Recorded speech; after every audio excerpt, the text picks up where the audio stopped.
This is the Royal Military Academy Sandhurst. Hundreds of Army officer cadets come here every year to endure some of the toughest, most gruelling training in the world. You spent nearly a whole year of your life going through some incredibly intense training. People from all over the world come to commission at our academy. Next one, please. But after over 200 years, the home of the British Army officer is changing, as the Academy embarks on one of the Army's biggest ever gender integration programmes. I've spent 5+ years of my life working up to this point. I just love it. I'm kind of a bit patriotic.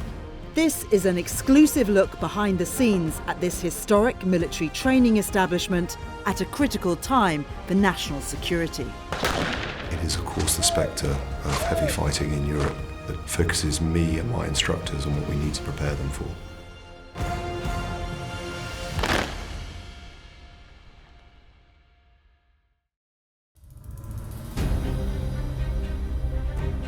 The officer cadets of 5 Platoon are approaching the end of their first term at Sandhurst. In just a few days' time, they'll play a vital role in the Academy's Sovereign's Parade, the British Army's biggest ceremonial event after trooping the colour. Sovereign's Parade is an occasion for the entire Academy to be on parade at the same time, which is quite unique. Not other training establishments do that. Fundamentally, they are there to showcase the officer training pipeline, so they are the most junior soldiers on the parade. Every bit of free time we have this week has been taken to do more rifle drill for Sovereigns. Obviously now we have all the basics of drill, but then I think it was last week we started actually learning what exact movements we have to do for Sovereigns. Sovereign's Parade is the commissioning parade for senior cadets who've completed the entire officer training course.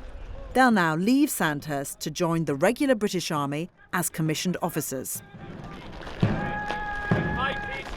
With 2 more terms of training ahead of them, 5 Platoon must settle for a supporting role at the back of the parade square. But that doesn't mean the pressure's off. It's about 4.5 hours on the parade square with a weapon. It's really painful. I was going around and I was like, I've actually just noticed that my arm is just numb at this point. It's only when you stop, then you're like, my arm hurts. When you're going around like trying to focus on the commands mentally, you just zone out from that. Parading involves a series of elaborate manoeuvres which must be performed perfectly. Sometimes you are on that outside wheel coming round, and I mean, like, you just gotta run. Like it's, I don't know, like I'm like almost doing the splits, just trying to step out while maybe someone who's 6 foot in the corner is just stepping as short as they can to let me wheel round.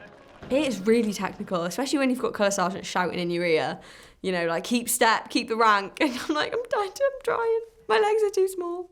This side are trying to get shoulder to shoulder with me, and so is that side, and you end up being like sandwiched in between, and obviously you're still holding a weapon and you still have to march.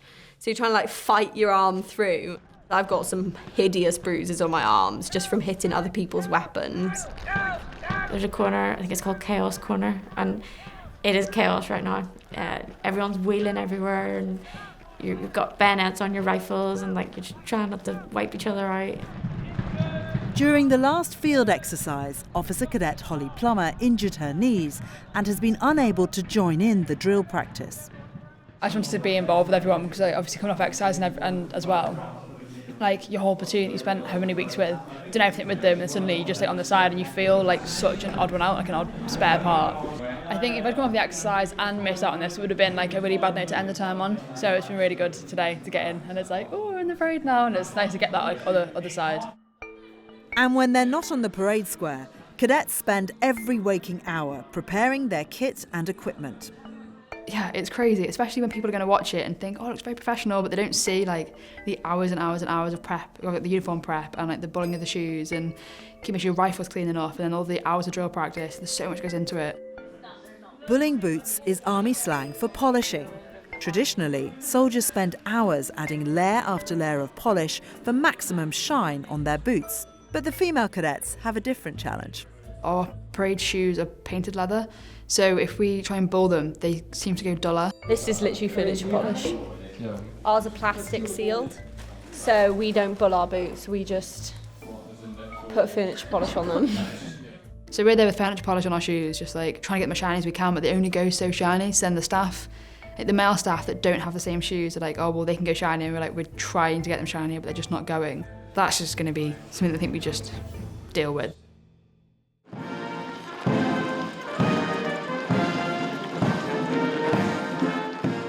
With just 2 days to go until Sovereign's Parade, some special guests are in the stands to watch the final rehearsal.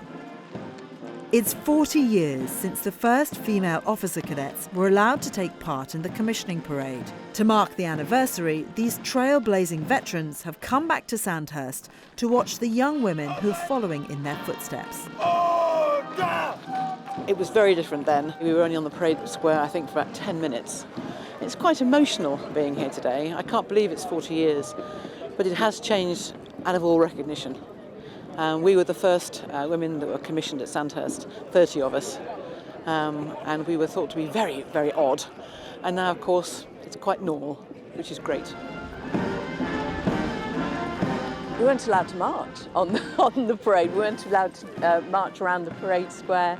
We only came on right sort of towards the end, I think, and it would have been lovely to have done the whole parade. We could have done it. I was just sat next to my platoon commander from 1984 there at the time, and she was describing how she sat in the stalls and was absolutely livid for the whole parade because she'd fought the fight to get us to be allowed to march on the parade and lost. So she spent the whole parade just being cross that we were only allowed to march on and march up the steps and not march around. Quick, march! I remember my first posting, Major Officer Commander talked to us about oases, and I got very excited, desert warfare and all that. I had one lecture at Sandhurst, and what she actually wanted us to do was flower arranging, to prepare to be an assistant adjutant. That's changed now, and I'm glad it has. Sandhurst did not want us to be on the parade square. Something about female feet, I don't know. And the Queen insisted. And they said, they can't march. And the Queen said, when I was in the ATS, we had to sit up the skirt and we could march perfectly well. So it is down to the Queen that we were on the parade square 40 years ago.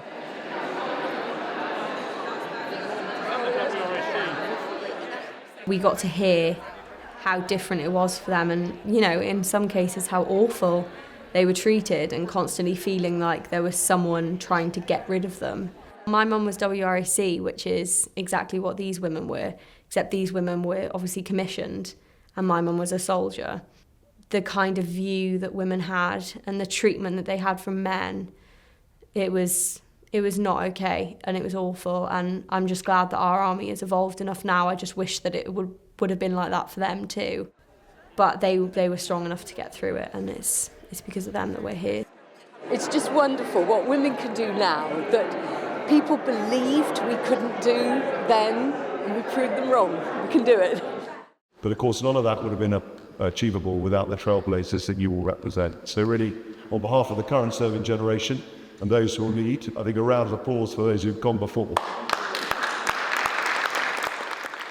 I hope that they're proud of what we're now achieving and delivering, both in terms of their legacy, but perhaps more importantly about what we are producing for the next generation of leaders and what that means for our army in the future.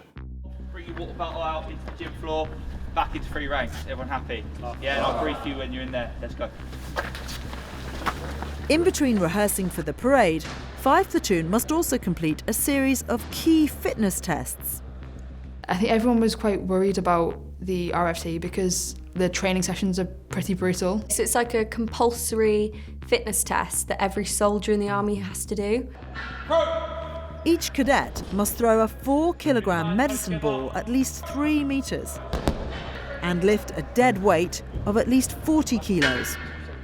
Failing the fitness test means cadets would have to repeat the entire 14 weeks of the junior term. It's basically something you have to pass. So if you failed it or didn't do it, then you can do it on the first week. But then obviously if you failed then, they would have to back term you. Yeah, you do feel the pressure. Stand by. Go! The cadets must also demonstrate their speed, completing a 2-kilometre run in under 11 minutes and 30 seconds. I am not a very good runner, so I say running. as fast as I was able to go at that point, and I'm at the back, dead at the back. And you're just like, oh. She's run the race 2 minutes quicker than she needs to, but for high achiever Holly, coming in near the back is still not a feeling she enjoys. 9:29. It's when you're running that last little bit, when it overlaps, you've got a queue of everyone who's done, and then I have like 3 of us like running back in to the finish, and everyone's like, oh, go on, and it's like, oh God, this is awful. Run! Run! Run! Physical fitness and strength is an important part of Sandhurst training. They should lift your legs up there. Keep pushing, keep pushing. The last thing I want to do is think I don't want her in my section because she's slow kind of thing, so I'm hoping to try and like keep boosting my speed and things to keep up. I don't want to be seen as like someone who's weak and just not someone you want in your section. Come on, girls! Get up here! Come on, let's go!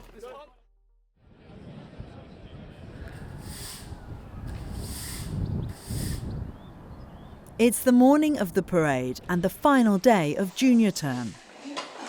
So today they must say goodbye to Roshan Gurung, their popular colour sergeant they jokingly refer to as their platoon dad. I wish you all the best, okay, for your onward journey to inters and seniors and wherever you go. He's really kind-hearted and just so invested in us. I think it's a lot different from maybe a few years ago even, where colour sergeants would just yell at you all the time. I don't think that's helpful, and you don't learn anything from it. So he's just been there the whole way through to guide us along. Everyone's really going to miss him next term for sure. It must be something. Daddy. Best daddy. Daddy of the platoon.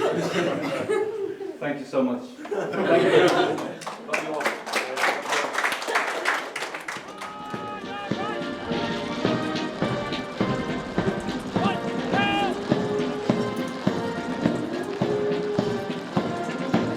This is the next generation of British Army leaders.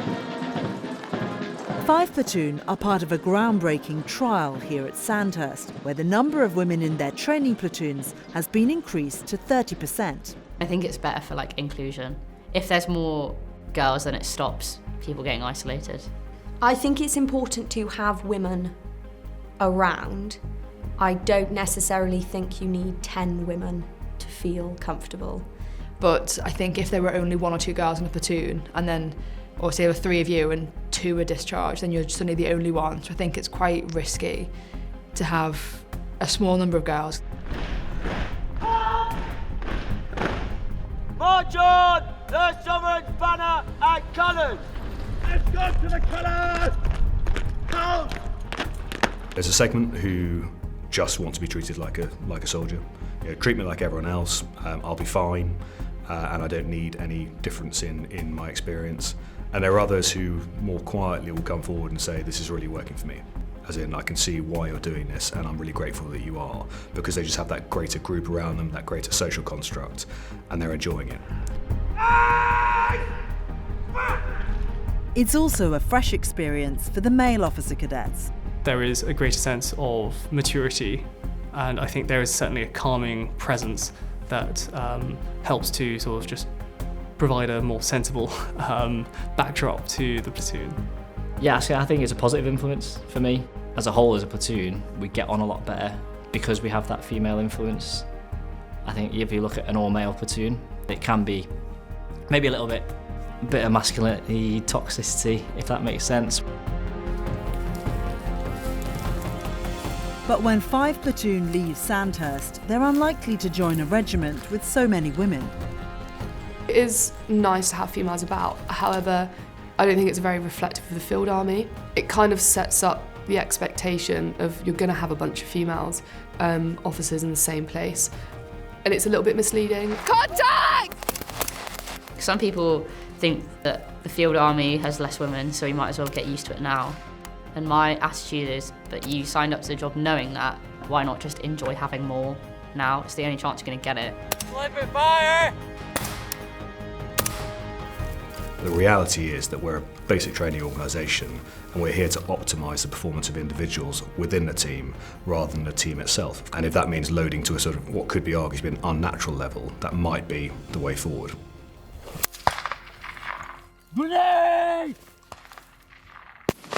For this generation, I think their security challenges will be defined by Eastern Europe, and it will be challenging and on a scale of violence potentially that I've never seen in my career. One section, listen in. We're going to mount a right flanking assault. We're going to cross the track and use the wood block of 4 platoon. The officer corps have to be the sentinels for what's right in our army, as they have done for the last 300 years. So I think making sure that young officer cadets understand why an inclusive and diverse environment is so essential to winning teams. It's the diversity of thinking and the respect for others that unlocks battle-winning ideas.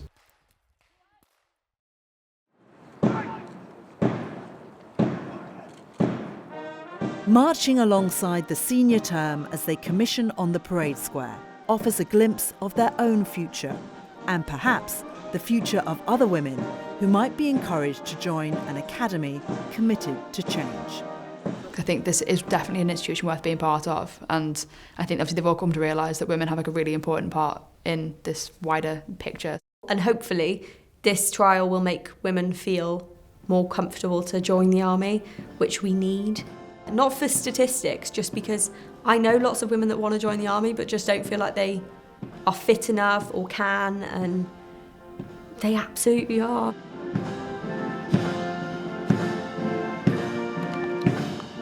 Ultimately, females bring an awful lot to the party, so it's really important that we get this right, because we want to recruit females, we want to retain females, so that we can have a well-rounded army, and that really does start here.